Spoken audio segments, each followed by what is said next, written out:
Hey, what's up? Idol, anong gamit mong sapatos at musta ang performance? Yun, may tropa nang tatanong sa atin. Actually, tinanong niya to nung nag-post tayo ng video about sa Kaliraya 360 natin. Tara, subukan natin sagutin. Let's go!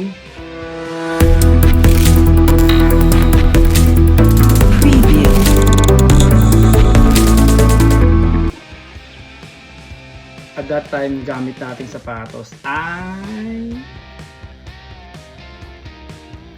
Hoka Clifton 9. Ano? Bago tayo magsimula, disclosures muna tayo. Binili ko po itong sapatos na to at wala po nagpadala o nagbayad sa akin para i-review siya. Tara, pag napili ako ng sapatos, meron akong tatlong bagay na tinitingnan. Unang-una, yung specs niya o yung features. Then, pangalawa, yung performance ng sapatos. Then, pangatlo, syempre yung price. Tara, check natin yung specs niya.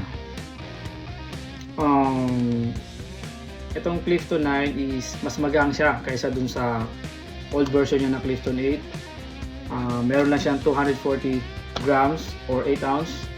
Sobrang gaang. Kala mo malaki lang siya tignan, size 9 pala itong sapatos na to. Then meron siyang stock height na 32mm which is 3mm high kaysa dun sa old version niya. Then meron siyang heel to toe na 5mm drop. If hindi pala kayo familiar about dun sa stock height or heel to toe drop, try kong gumawa ng video about dun para malaman nyo kung para saan ba yon or kung ano ba yung importance nun pag bumibili kayo ng sapatos. Meron yung standard na tinitingnan kung halimbawa mid striker ka o heel striker, pero yung iba depende kung ano yung mas comfortable sila. Pero yun nga, gawa tayo ng video about doon para malaman nyo at maintindihan nyo yung importance niya. About naman dun sa upper niya, meron siyang mesh or knit mesh na tinatawag.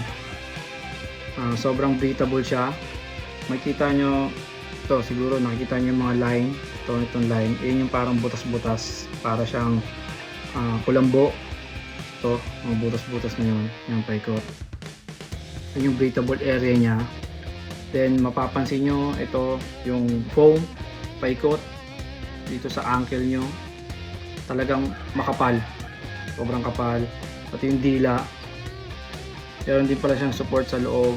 Ito yung gusset niya, yan, suporta siya para itong dila nyo is hindi siya bumababa or umangat or gumigilid pagka tumatakbo kayo. Yung insole niya pala, ito, yan, itatanggal, pwede mo siya ibalik. Tapos yung midsole niya, isa CMEVA midsole foam or compression molded EVA foam. Yun yung tawag ni Hoka sa midsole foam niya. Then ito naman outsole is Durabration rubber. Support siya para sa midsole. Siya yung sumasaw lahat ng impact sa ground para masuportahan yung midsole.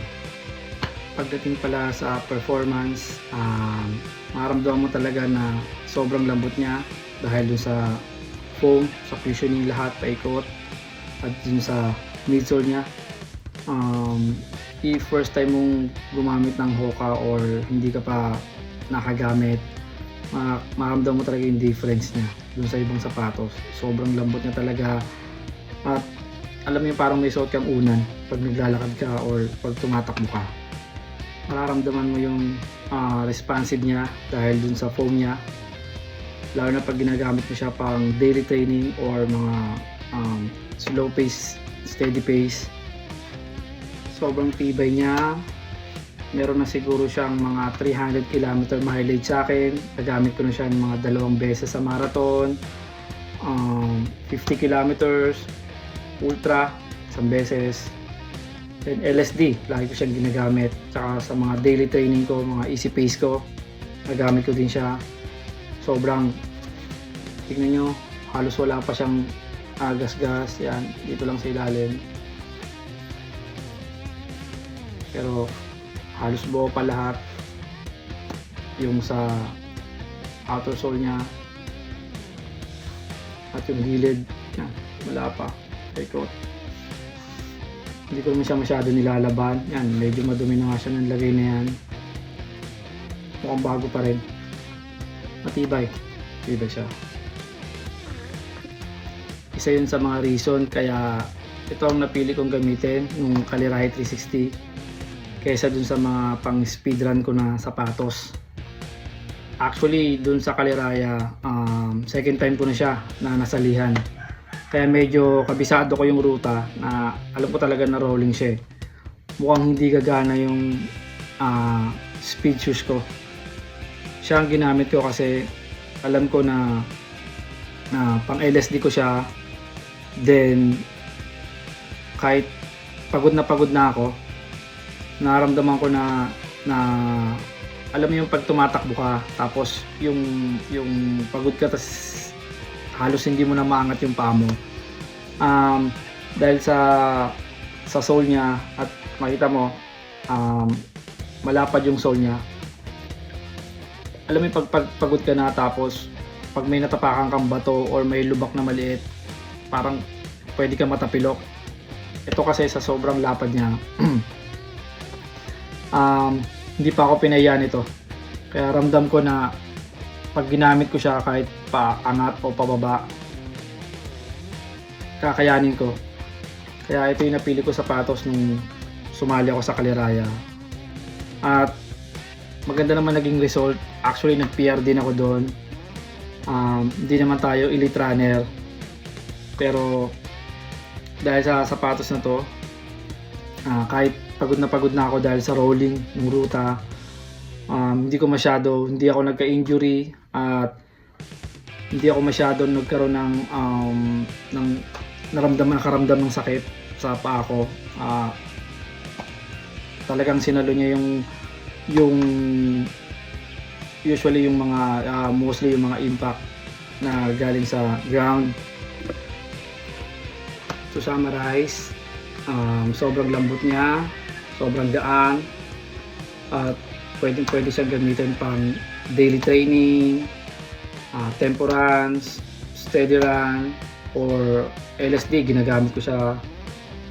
Pero pag mga pang speed training, hindi siya advisable, kasi yung energy na hinahanap mo, energy return na hinahanap mo sa mga speed training shoes, hindi niya kaya ibigay. At hindi rin pala siya carbon plated gaya ng mga pang speed training shoes. Pero yun, overall okay siya, lalo na pag mga steady pace run. Doon naman tayo sa price. Na-check ko siya online ngayon. Nag-range siya ng mga nasa around 8,000 pesos sa online, pero marami kang mabibili nito ng mga sale. Minsan may nag-50% na sale nito, kaso nga depende sa size, availability ng size.